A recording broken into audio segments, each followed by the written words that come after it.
NBA, the draft is June 26th. I'm so pumped to continue to have people on this show to handicap the draft and talk to us about it. We talked with Matt Babcock about 2 weeks ago. We talked with Paul Biancardi a little before that. We talked with King McClure about the draft too about a week and a half ago.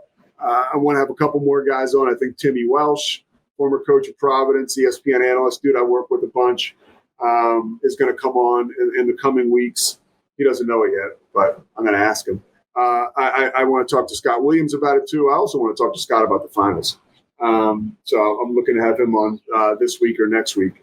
But Cooper Flagg is going to work out for the Mavericks on June 16th. Mavericks are the only team he's working out for. He's the only guy they're working out. I don't even know if it'll be a workout so much as it'll be a face-to-face meeting. Whether they've had one before or after, I don't know. But that looks like it's a done deal.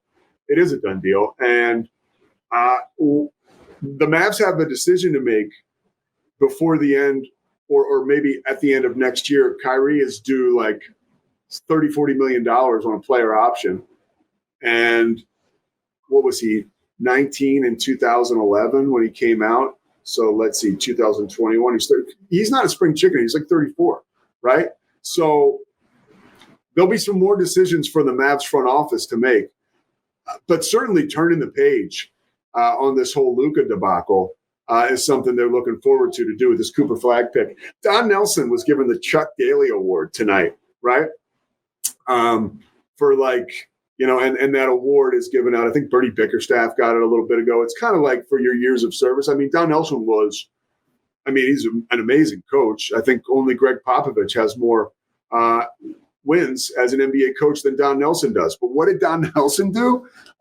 He wore a pair of Luka 4s, right? And was like, I'm wearing these shoes to protest the Mavericks trading Luka. This trade happened in February. And Don Nelson is showing up at the NBA Finals, giving the big middle finger salute to the Mavs still.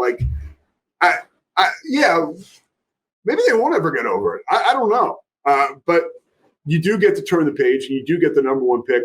And anybody who says that Cooper Flagg is overrated, I couldn't disagree with you more. When you and again, talking to people, doing what I do with ESPN.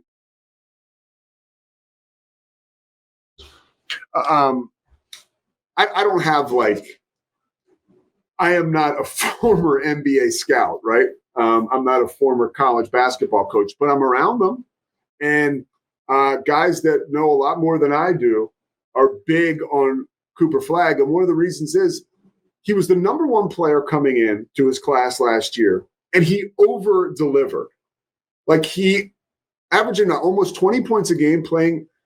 You could say the ACC is a little light, but he took his team all the way to the Final Four, where they lost off of, you could say, a miscue by him, a jumper that missed by that much. But he did everything he needed to do and more to make folks in NBA front offices and personnel people feel very good about him. So why shouldn't I? And why shouldn't the Mavericks?